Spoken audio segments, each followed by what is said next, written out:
안녕하십니까. BTN 가족사진, 저는 오계윤입니다. 어릴 적 산처럼 크게만 보였던 부모님. 언제나 곁에서 든든하게 지켜주신 부모님. 일에 치이고 또 내 가정 건사로 바삐 살다 문득 부모님을 되돌아봅니다. 어느새 어깨는 움츠러들고 몸피는 작아져 계신 당신. 맷돌이나 숫돌이 깎이는 것은 보이지 않지만 닳아서 없어지고, 또 나무를 심으면 자라는 것이 보이지 않지만 어느덧 다 자라는 것처럼 사랑으로 낳고 기르신 부모님의 헌신에 기대어 그렇게 신통방통한 오늘날의 우리가 있습니다. 자, BTN 가족사진, 오늘 주인공은 더불어민주당 홍익표 의원님이십니다. 언제나 세상에 대한 예의와 또 범절을 강조하신 홍익표 의원님의 어머니와의 시간으로 함께합니다.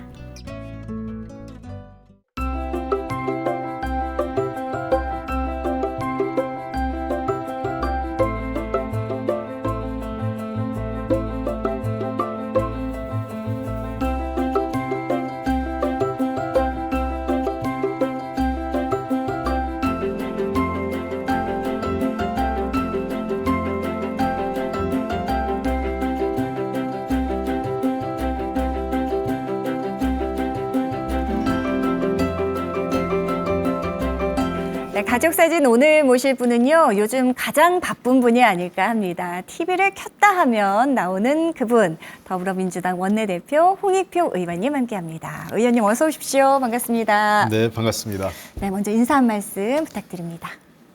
네, 우리 BTN 가족 여러분 안녕하십니까? 더불어민주당 원내대표 홍익표입니다. 오늘 제가 굉장히 소중한 자리에 초대를 받은 것 같습니다. 가족과의 추억을 이 자리에서 우리 BTN 가족분들하고 같이 공유하게 되는데요.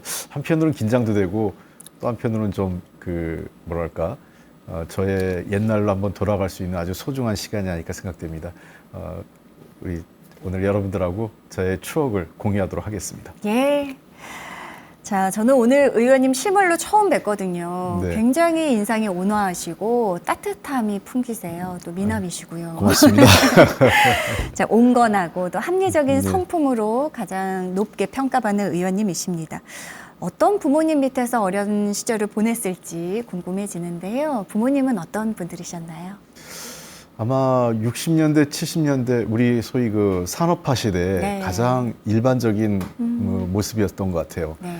아버지께서는 아침 새벽부터 나가셔가지고 저녁 때 좀 일찍 퇴근을 하셨어요. 덕분에 늦게는 퇴근 안 하셨는데 집에서 보통 나가시는 시간이 6시 정도니까 어렸을 때는 아버님 나가는 거를 본 적이 없어요. 네. 그리고 아버님은 주로 이 미국 대사관, 미군 부대 용역회사 근무하셨기 때문에 네네. 출근 시간은 빠르고 대신 퇴근 시간은 상대적으로 집에는 항상 술 한잔 안 하셨으면 한 6시 전후에서 들어오셨던 것 같아요. 퇴근 시간은 좀 이른. 예. 반면에 이제 어머니는 전형적인 전업주부시죠. 그냥 집에서 아이들 키우고 아버지 뒷바라지 하시고 네. 또 그때는 다들 소득이 부족할 때여서 어머니들 틈틈이 이제 이런 어디서 뭘 가져오셔가지고 반찬값이라도 벌을 수 있게 네. 그런 일들, 부업을. 부업을 또 하셨고 네네. 그런 것들이 기억납니다. 참 아버님께서 그렇게 인자하신 성품을 지니셨다 이런 말씀을 하셨어요. 여느 가정 참 비슷한데요. 한 명이 좀 착한 역할을 하면 부모님 중에 한 분은 또 악역을 맡으시고, 역시 의원님 가정도 아버지께서는 항상 예. 선한 역할, 싫은 소리 한번 하신 적이 없으시다고요.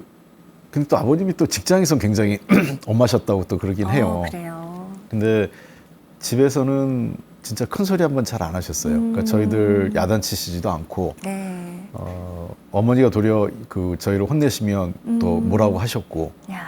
그래가지고 아버지께서는 술 드시면 굉장히 기분 좋아서 오실 때는 이렇게 먹을 것도 좀 우리가 좋아하는 과자나 이런 빵 같은 거 사올 때 있고, 그리고 평상시에도 가끔 시간 나면 저희들 데리고 이제 어디 놀러 가시는 것도, 옛날에 어디 놀러 가려면 되게 힘들었어요. 버스 타고 가야 되죠. 맞아요. 또 뭐 짐들 예. 많고 차가 있는 시대가 아니니까 지금처럼. 그러면 아버지가 굉장히 좀 이렇게 좀 힘이 세셨어요. 제 그래요. 기억에. 예. 그래가지고 저희들 뭐 어린 저도 막 안고 막 짐도 막 이렇게 하고 명절 때 시골 내려갈 때는 정말 전쟁같이 내려가거든요. 그때 뭐 이 추석 때나 이런 때 내려갈 때 저희들 다 끌어안고 막 그렇게 네. 가시고 그랬던 기억이 나는데 굉장히 그 화 한 번 저희들한테 큰 소리 안 내시고 아주 그 잘해 주셨어요. 네. 참 말씀만 들어도 아버님께서 정말 자상하신 분이셨구나. 요즘 말로 뭐 딸 바보 아들 바보 이런 이야기 하지 않습니까? 근데 예. 또 이런 면도 있었어요. 좀 무뚝뚝하셨어요. 근데 표현은. 표현에는. 예, 그러니까 네. 대화를 이렇게 자주 하시는 편은 아니었어요. 음. 그러니까 이제 그래서 제가 전형적인 아버지 스타일이라고 뭐 원하시긴 하는데 들어오면 이제 말씀 뭐 이렇게 막 이렇게 뭐 이렇게 자상하게 말씀하신 또 그런 스타일은 아니에요. 한 번도 혼난 적이 없다 이런 말씀하셨는데 혹시 예. 뭐 혼날 행동을 안 했던 거 아닐까요, 의원님도? 그렇진 않죠. 뭐 그때 이런저런 뭐 알게 모르게 말썽도 피우고 그래서 어머니한테 많이 혼났어요. 그래서 어머니가 그 회초리도 많이 드셨고 맞기도 하고 어머니한테 그랬는데 아버지께서는 뭐 진짜 화내셨던 게 조금 약간 이제 언성이 좀 높아지면서 그러지 마 이렇게 정도. 그 정도. 예. 예.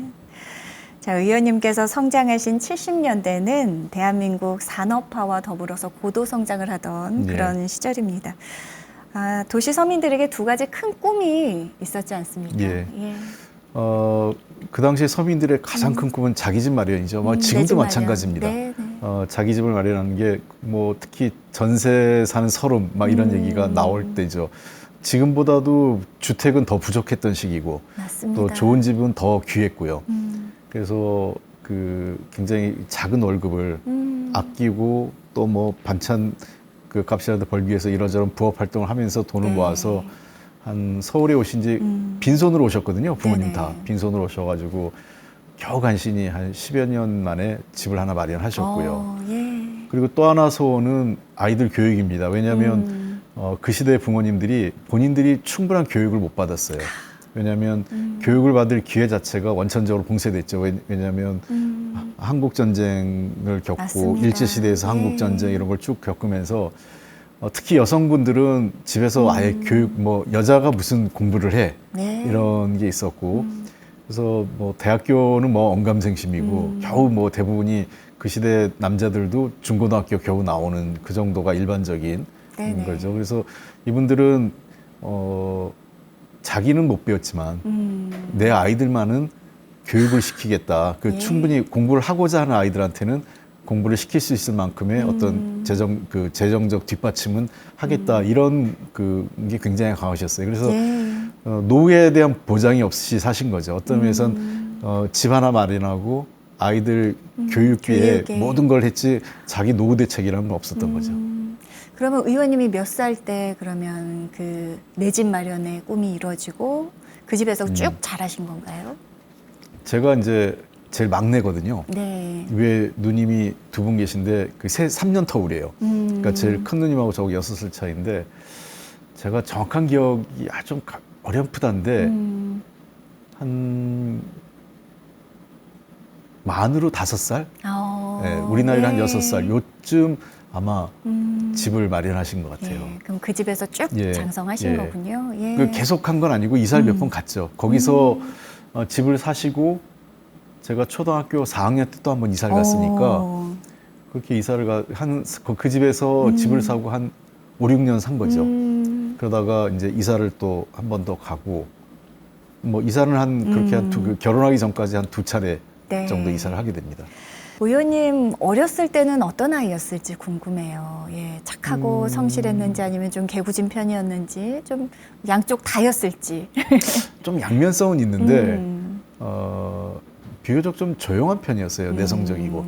그래서 지금 MBTI를 해보면 제가 I거든요. 지금도 아이세요? 예, I가 나오고 그래서 굉장히 내성적이고 또는 혼자 하는 거 많이 좋아하고요. 네.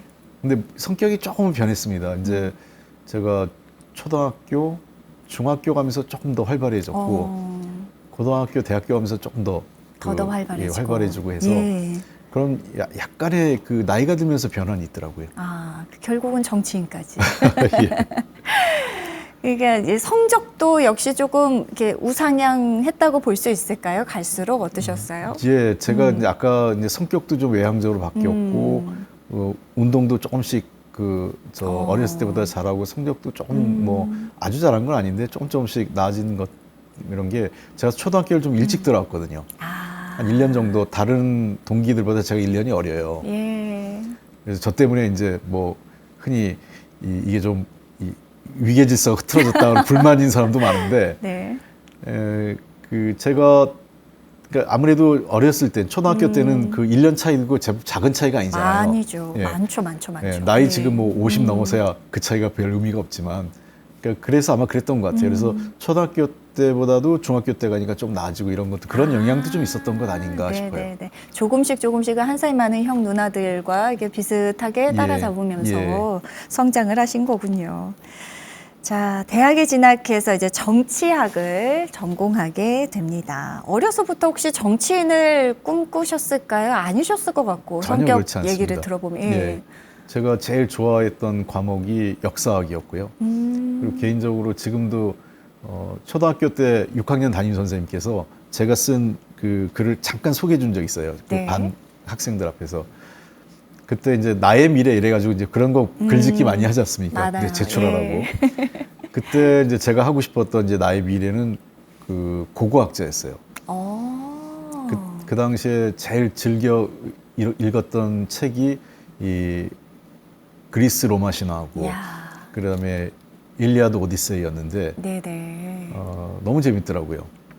그때 재밌어서 그리고 그 트로이 전쟁이 배경이지 않습니까? 네. 호모의 그 일리아드가 트로이 문명을 발견한 사람이 제가 그때 위인전을 읽었더니 슐리만이라고 독일의 고고학자인데 네. 그분의 생애 위인전을 읽으면서 아 나도 이런 사람이 됐으면 좋겠다 야. 이런 생각을 했었죠. 예, 고고학자. 예.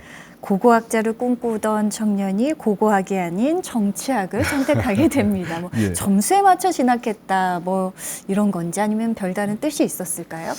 근데 이제 알다시피 우리나라에서 이 고고학이라는 게 제대로 자리 잡히지 않았을 때죠. 그렇죠. 지금은 조금 하지만 여전히 고고학 하시는 분들 어렵습니다. 그냥 사학이나 역사학 자체로는 학문적 그게 있는데 네. 그래서 그냥 역사학은 조금 밋밋하더라고요. 제가 선택하기에는 제 좋아하긴 하지만 그렇게 했는데 중고등학교 다니면서 어머니가 공부 안 한다고 막 뭐라고 했는데도 제가 꾸준히 본 게 그때는 종이신문 열심히 봤어요. 네. 그래서 그 고등학교 때 저희들은 이제 강제로 야간 학습이 의무적이어서 네네. 10시까지 끝나고 집에 들어가면 빨리 가야 거의 11시 다 돼가지고 도착이거든요. 그럼 11시쯤 가서 들어와서 배고프니까 뭘 먹습니다. 먹으면서 신문을 쭉 다 봤어요. 그래서 그날의 신문을 그 사설까지 다 꼼꼼히 봤죠. 그러니까 어떤 사회 현상 뭐 이런 그 당시가 우리 사회에서는 여러 가지 민주화나 또는 정치적 이슈들이 막 이렇게 움직일 때였죠. 예, 격변의 그 당시에 시대죠. 뭐 제가 이제 고등학교 다닐 때가 80년대 초반이니까 가장 유명한 정치인이 그 당시에도 김대중 당시 이제 정치인 김대중 선생님이었죠. 네. 그다음에 김영삼 총재도 계셨고 뭐 이런 분들이 이제 막 이제 중심이 되고 뭐 정치권이 논란이 되고 제가 대학 들어갈 때가 직전에 이제 84년도에 이제 김대중 대통령 서울에 들어오시고 뭐 이런 일들이 많을 때니까 아무래도 자연스럽게 이 사회 현상이나 정치 현상에 관심이 많이 생겼던 것 같아요. 그런 것도 영향을 줬고 네. 그리고 개인적으로 사회학을 할까 정치학을 할까 이런 고민을 했다가 그래요. 예. 근데 그렇게 고민하다가 정치학을 선택을 했어요. 사회학도 꽤 관심이 있었어요. 야, 충분히 이 정치인으로서의 그 뭔가 싹이 중고등학교 시절부터 굉장히 잘 자라고 있었다. 이런 생각이 듭니다. 근데 관심이 가고. 예. 그때는 꼭 정치인이 되기보다는 도리어 약간 기자도 좀 관심이 있었고요. 언론인 쪽이나 아니면 뭔가 이렇게 정치학 자체를 좀 공부할까 이런 생각들이 좀 있었어요. 예, 지금 이렇게 뵈니까 풍기시는 인상도 그렇고 음성도 너무 좋으시고 앵커를 하셨어도 굉장히 잘 어울리셨겠다 하는 생각이 듭니다. 자, 한양대학교에서 정치학으로 박사 과정까지 네. 마무리하셨습니다. 96년도부터 2012년까지 대외경제정책연구원에서 또 전문 연구원으로서 예. 안보, 외교, 통일 다양한 분야에서 연구하셨는데요. 그러다가 어느 날 정치가 또 운명처럼 다가왔다. 네, 그렇습니다. 어떤 사연입니까? 그 이제 2012년인데 사실 이제 제가 이제 정치권에 이런저런 아는 분들이 많이 있다 보니까 개인적으로 이제 가까웠던 이제 그 정치인분이 한 분이 뭐 대표적으로 이제 김근태 전 의장님이셨고, 김근태 의장님 같은 경우는 가끔 이렇게 정치인들이 좀 그 연구자나 전문가들 네. 가끔 불러가지고 1년에 한두 번씩 밥 먹으면서 이런저런 얘기를 하시거든요. 저도 이제 가끔 그 모임에 간 적이 있었는데 제 아내가 늘 걱정을 했어요. 정치할 거냐고. 그래서 절대로 정치 안 한다. 한 번은 2007년도에 제가 그 통일부 장관 정책부장을 한 적이 있었습니다. 근데 제 전공 분야와 관련된 거라, 그래서 제 아내한테 뭐라 그랬냐면, 만약에 그런 어떤 임명직, 정부 부처나 유관기관에 가서 일하는 것도 정치라고 하면 그건 하겠는데 선출직은 절대로 안 할 거야. 이렇게 저 아내한테 얘기를 했거든요. 근데 그게 못 지켰죠. 2012년 총선 한 20일 남겨놓고 네. 갑자기 연락이 왔어요. 저 국회의원 출마하지 않겠냐고. 그래서 뭐 제가 아무런 뭐 요즘 흔히 저 젊은 사람들이 하는 표현대로 듣보잡이죠. 아무런 뭐 인지도도 없고 네. 그 지역에서 제가 어떤 활동을 해본 적도 없고 그래서 내가 할 수 있을까 했는데 하여간 여러 가지 뭐 옥신각신하다가 20일 만에 출마를 하게 됐고 정말 기적같이 선거에 승리했어요. 야. 참 그야말로 그 운명처럼 다가온 예. 정치가 또 혜성처럼 나타난 의원님이 예. 뭔가 이렇게 시대적으로 요구하는 게 맞았을까요? 근데 최종 선거 출마 결정하기가 3시간이었다. 예. 그 3시간이 진짜 운명의 3시간인데 예. 어떻게 흘러갔을까요, 3시간이? 그 월요일 한 10시 좀 넘어 전화가 왔어요. 제 친구가 전화가 왔는데 출마를 하는 게 어떠냐. 그래서 무슨 소리냐. 나 아무 준비도 안 됐는데. 그랬더니 그날 밤에 한 11시 무렵에 그 최고위원회가 열려 있어요. 당에서. 그 최종적으로 결정하는 회의입니다. 그래서 시간이 많이 없으니까 한 두세 시간 줄 테니 그 마음의 결정을. 와이프하고만 상의하고 답을 달라. 그래서 그리고 끊더라고요. 그래서 이제 제 아내한테 전화를 했더니 제 아내는 막 팔쩍 뛰죠. 말이 되냐? 네네. 뭐 준비한 것도 없는데. 그리고 당연히 이제 출마하게 되면 뭐 직장도 사표를 내야 되고 뭐 매우 불확실한 거지 않겠습니까? 네. 그리고 또 당선된다는 보장이 있는 것도 아니고 당시 그 상대가 현역 의원이었고요. 그래서 이런 고민하다가 근데 희한하게도 그때 아내가 그걸 뭐 절대로 안 돼 이런 게 아니라 뭐 좀 저하고 한 15분, 10분 정도 얘기하다가 뭐 당신 마음대로 해 이러고 끊더라고요. 그래서 제가 연락을 안 했어요. 전화는 안 하고 점심 먹고 나서 있는데 전화가 왔죠. 또다시. 그래서 하자. 그러고 근데 더 피하면 제가 꼭 당선 가능성이 없으니까 마치 피하는 것 같다. 회피하는 것처럼. 그렇게 느껴져서 하겠다고 하니까 그다음부터 이제 일사천리 진행이 된 겁니다. 야, 자, 갑작스레 아들이 또 이렇게 정치를 하겠다고 나섰습니다. 부모님 반응은 어떠셨을까요? 제가 그 얘기를 합니다. 우리 부모님이 방송을 통해서 알았다고 하면 반은 사실이고 반은 거짓말입니다. 왜냐하면 그 다음 날 제가 말씀을 드렸어요. 화요일 날 이미 당에서는 공천이 결정됐고 밤에 월요일 날, 그렇죠. 화요일 날 오전에 이제 그 하고 오후에 발표를 했습니다. 그래서 당시 이제 뉴스에 속보로 그 12시 뉴스에 나오기 시작했어요. 당에서 발표를 하니까. 예. 제가 어머니한테 전화를 드린 거는 12시 반이었습니다. 야. 근데 어머니 기사는 못 보셨고, 네네. 그러니까 이미 보도는 나간 상태였고, 제가 알려드린 건 저를 통해서 아셨지만 사실은 보도는 먼저 나간 상태였죠. 야. 그래서 깜짝 놀라시고 어머니는 걱정하셨죠. 이러면 뭐 네가 당선이 되겠냐, 또 왜 정치를 하려고 그러냐, 걱정스럽다, 뭐 이런 그래요. 말씀을 하셨던 거죠. 자, 인지도 낮은 그야말로 스스로 표현하시길 듣보잡. 정치 신인입니다. 연구하는 없던 성동구에서 20일의 드라마를 만들어냈습니다. 그리고 국회의원에 당선되셨는데요. 아들의 정치를 시작하는 것만으로도 참 노심초사하셨을 텐데 걱정 또한 굉장히 또 크셨을 겁니다. 당선되고 나니까 덜컥 진짜 됐네. 예. 우리 아들 잘 해낼 수 있을까? 예.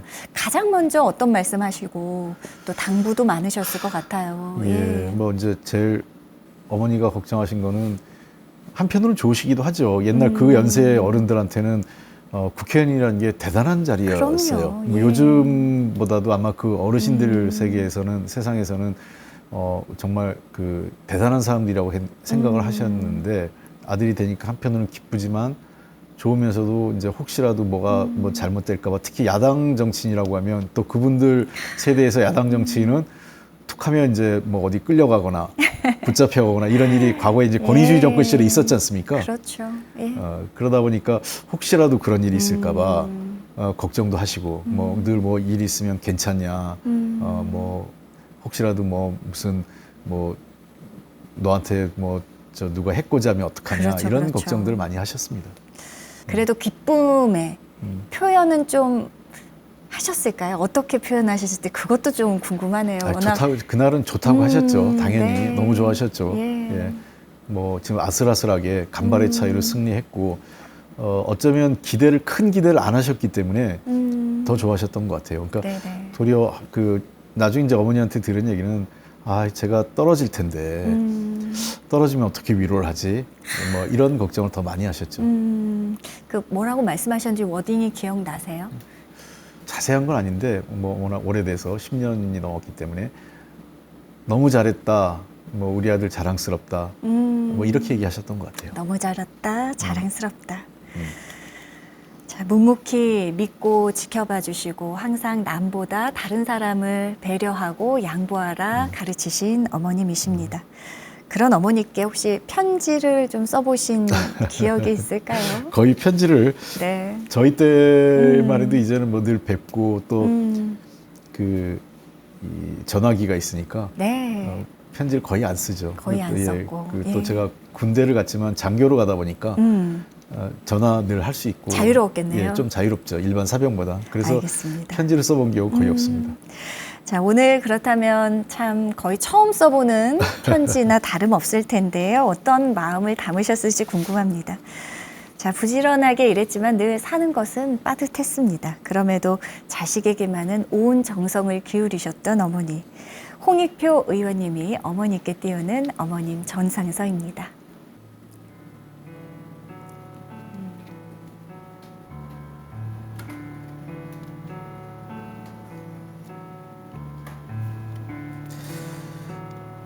어머니, 안녕하세요.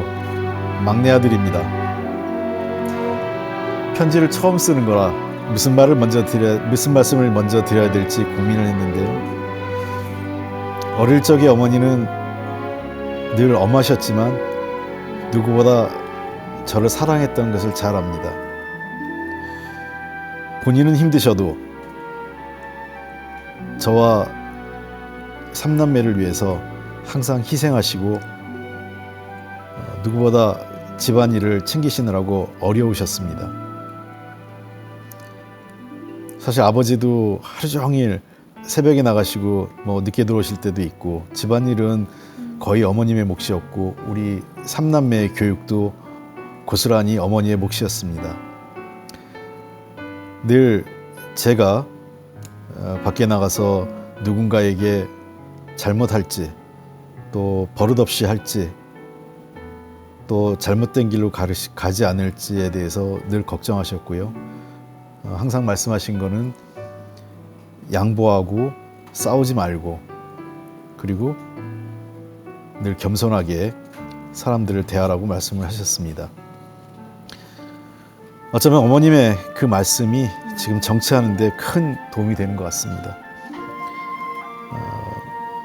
의식적으로 하는 게 아니라 어머니한테 받은 교육과 그러한 삶이 자연스럽게 정치를 하면서도 제가 하게 되는 그리고 남들에게 보여지는 모습이 된 것 같습니다. 물론 그럼에도 불구하고 누군가에게 때로는 상처를 줄 수도 있고 또 그 겸손하지 않은 모습으로 보일 때도 있습니다. 스스로를 돌아보고 있습니다. 한 가지 어머니하고 가장 기억나는 거는 어머니가 40대 되셨을 때 갑상선 저하증으로 아프셨던 모습이 잘 기억납니다. 그때 어머니가 체중도 늘고 신경도 예민해지시고 그때가 제일 안쓰러웠습니다. 근데 저희가 할 수 있는 게 하나도 없었기 때문에요. 이제 어머니한테 바라는 건 다른 건 없습니다. 좀 건강하셨으면 좋겠습니다. 이제 저희 3남매 다 잘 컸고요. 어머니가 저에게 주신 가르침, 말씀은 잘 기억하겠고 어머니가 늘 저희 옆에서 건강하게 계셨으면 좋겠다 이런 생각입니다. 자주 찾아뵙지 못해 죄송합니다. 오늘 편지로 대신 인사드렸습니다. 사랑합니다, 어머니.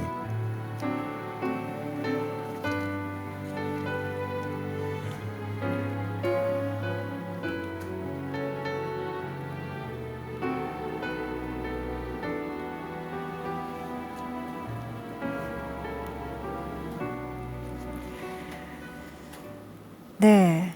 거의 처음 써보는 편지를 하셨는데 굉장히 자연스럽습니다. 이제 평소에 좀 전화도 많이 하시나 봐요, 정말. 예, 말씀 많이 나누시고요. 요즘은 자주 못합니다.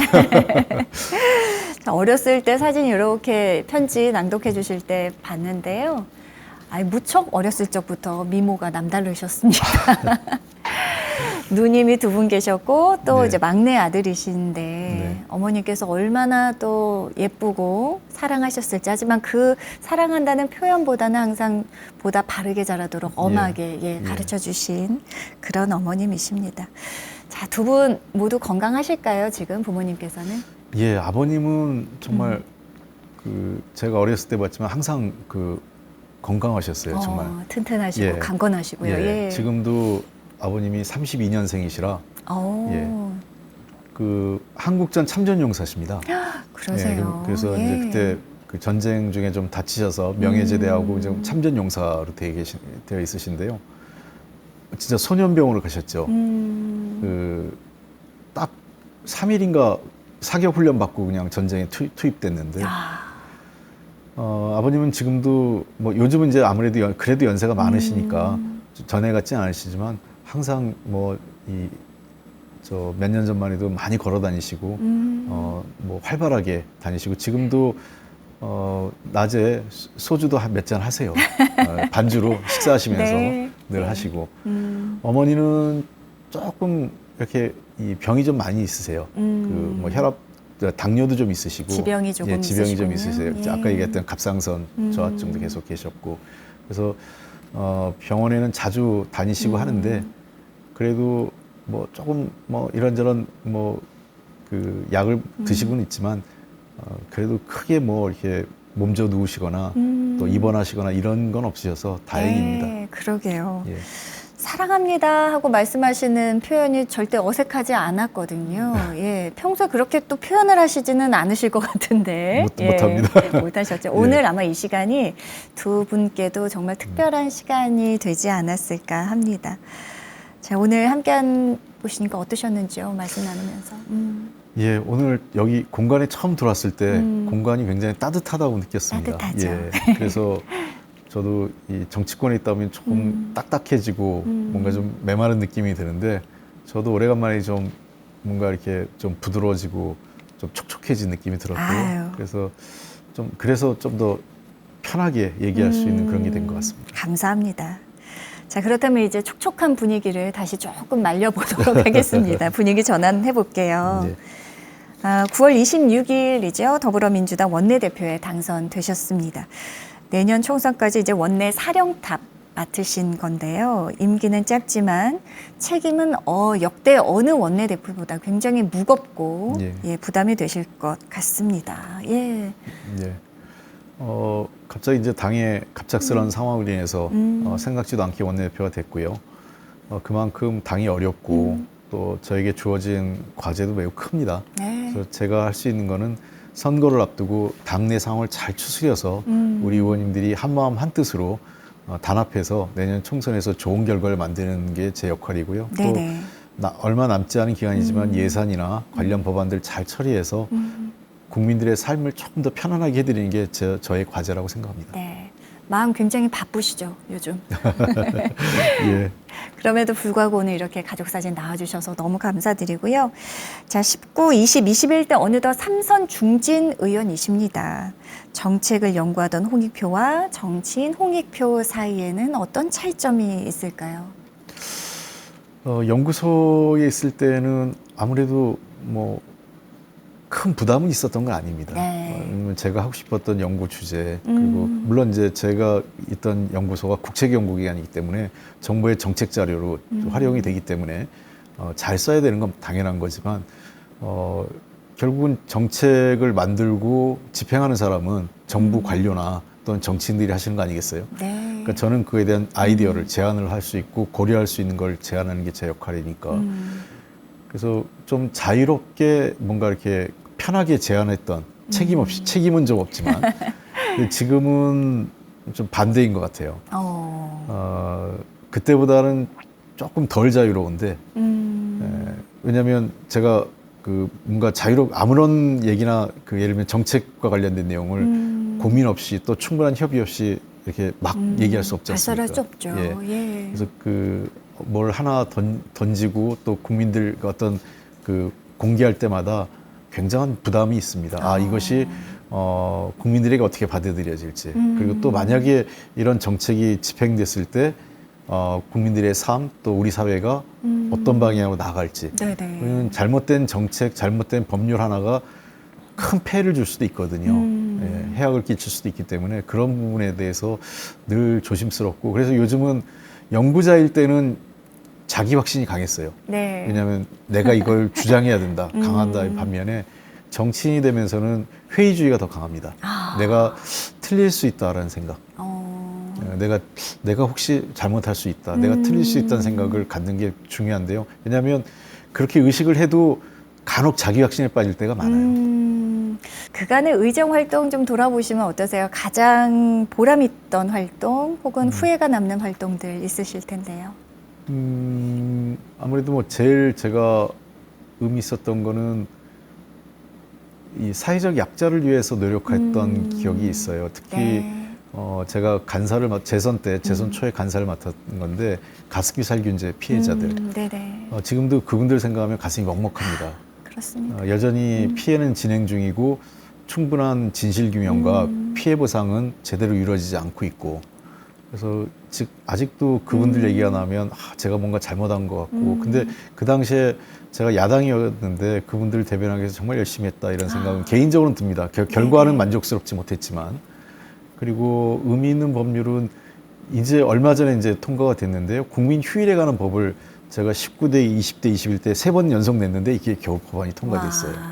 예. 그동안은 우리가 다른 나라는 다 휴일법이 있는데 우리는 휴일에 관한 법이 없었어요. 네. 그래서 국민 휴일에 관한 법을 내서 이제는 예를 들면 대체 휴일도 제도적으로 보장을 했고 그다음에 국민들이 법적으로 휴식을 보장받을 수 있도록 했기 때문에 네네. 그것은 삶의 질의 큰 변화라고 생각을 합니다. 맞습니다. 제가 마지막으로 하나 휴일법과 관련돼서 완성이 못 된 거는 원래 요일제 휴일을 도입하려고 했어요. 그러니까 미국이나 유럽 심지어 일본 같은 나라도 다 날짜가 중요하지 않은 휴일은 몇 번째 월요일로 이렇게 넣어놨습니다. 그러면 그래요? 토일 월에 이렇게 3일 연휴를 만드는 게 있어서 이제는 일하는 것만큼 중요한 게 쉬는 거거든요. 그럼요. 그래서 그런 문제에 대해서 아직 그게 마무리가 안 돼서 혹시라도 다음에 기회가 된다면 이 3일 연휴와 관련된 법을 마무리 짓고 싶고요.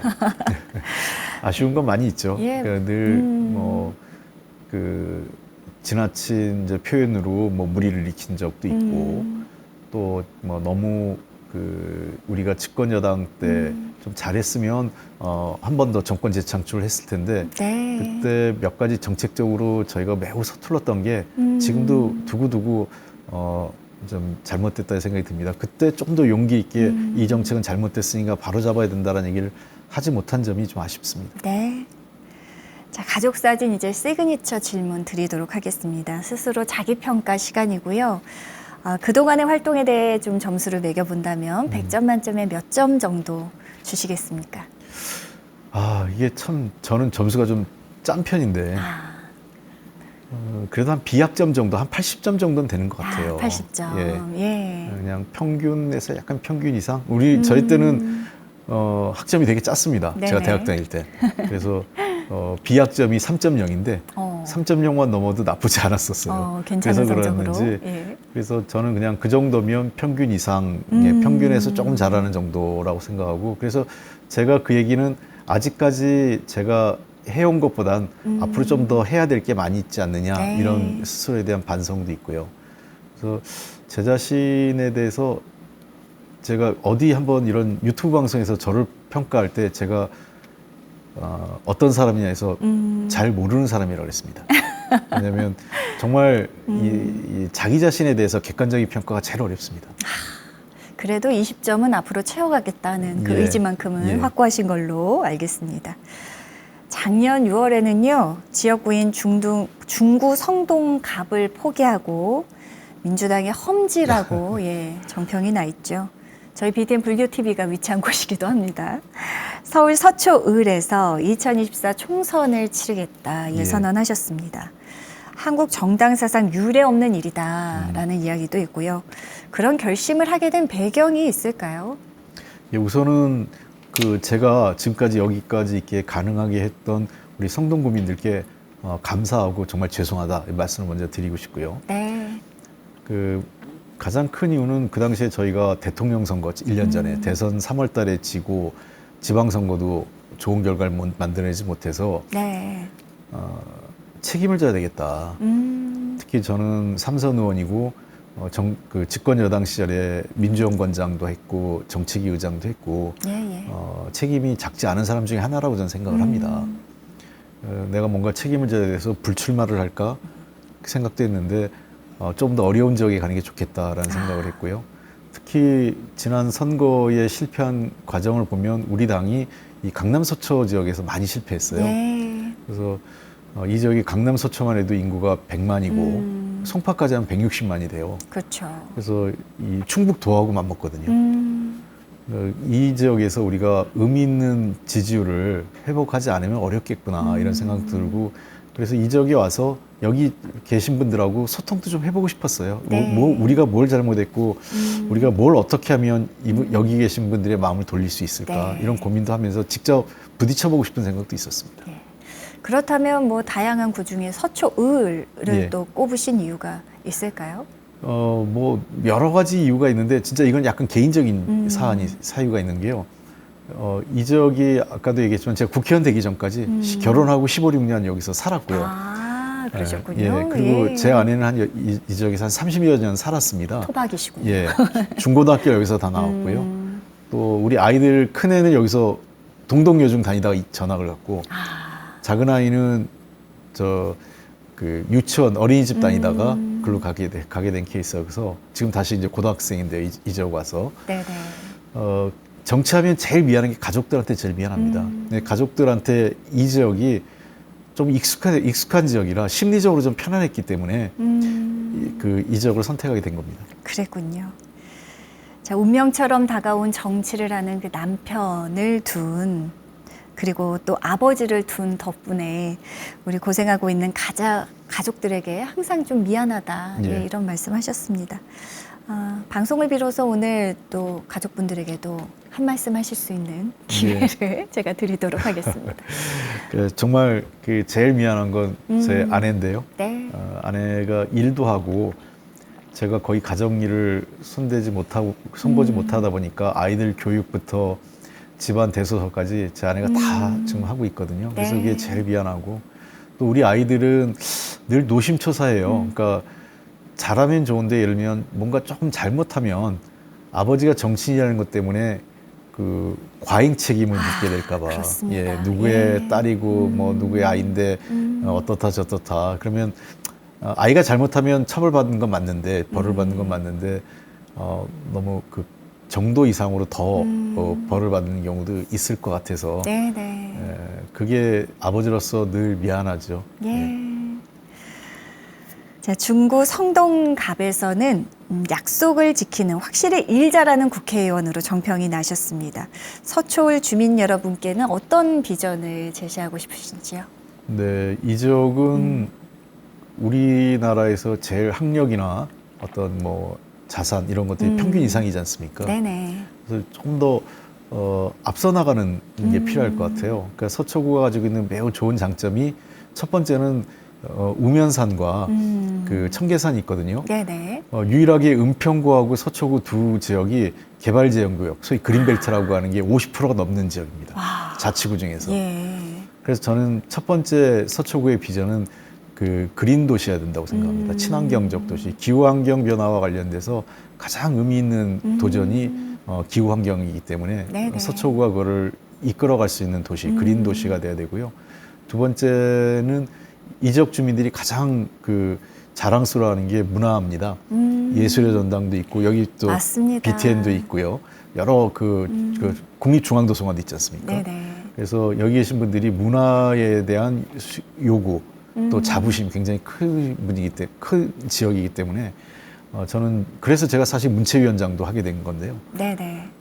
문화 분야와 관련돼서 조금 더 이 지역을 문화 중심 도시로 바꿔야 되겠고 마지막은 이제 스마트 도시죠. ICT 기반에서 조금 더 미래지향적 도시로 가는 이 세 가지 비전을 갖고 여기 서초의 미래를 한번 만들어 보고 싶습니다. 네, 그린 도시, 문화의 도시, 스마트 도시, 예. 서초을 기대하겠습니다. 자, 이제 한 번의 계절이 남았습니다. 지나고 나면 22대 총선입니다. 앞으로의 계획, 또 포부, 끝으로 한 말씀 더 듣겠습니다. 예. 기간이 많지는 않습니다. 네. 앞으로 한 5개월여 선거 기간이기 때문에요. 저한테는 개인적으로는 서초구에서 의미 있는 성과를 만들어야 되는 개인적인 어떤 그 과제도 있지만 또 당의 원내대표이기 때문에 지금 남은 기간 12월까지 주어진 기간에 예산과 관련 법안을 잘 처리해서 네. 21대 국회가 성과 있게 마무리하는 게 저의 첫 번째 과제고요. 두 번째는 어쨌든 당 지도부는 내년 총선에 좋은 결과를 만들어내는 게 큰 의무입니다. 그러니까 저의 당선도 중요하지만 저를 포함해서 더 많은 분들이 우리 당 의원님들이 좋은 결과를 만드는데 제가 조금이나마 밑거름이 됐으면 합니다. 네. 의원님 갈수록 바빠지실 텐데요. 오늘도 이렇게 귀한 시간 내주셔서 감사드리고요. 또 원하시는 일 또 잘 이루어지길 저희 BTN도 함께 응원드리도록 하겠습니다. 오늘 함께 해주셔서 고맙습니다. 감사합니다. 네, 만약 내가 마당을 정말 깨끗하게 청소했는데요. 스승이든 선배가 너무 더럽다, 깨끗하지 않다라고 억지로 우긴다면 여러분들은 어떻게 대답하시겠습니까? 예, 좋습니다. 좋습니다. 다시 깨끗하게 하지요. 자, 웃으며 받아들이는 것, 이것이 바로 수행이라고 합니다. 성내고 억지 부리는 그 마음, 내 마음만 지옥이겠죠. 자, 바깥 날씨 굉장히 차가워지고 있습니다. 마음만큼은 보다 포근하고 따뜻한 하루 보내시길 바랍니다. BTN 가족사진, 저희는 다음 시간 또 따뜻한 가족사랑 이야기로 찾아뵐게요. 시청해주신 여러분 고맙습니다.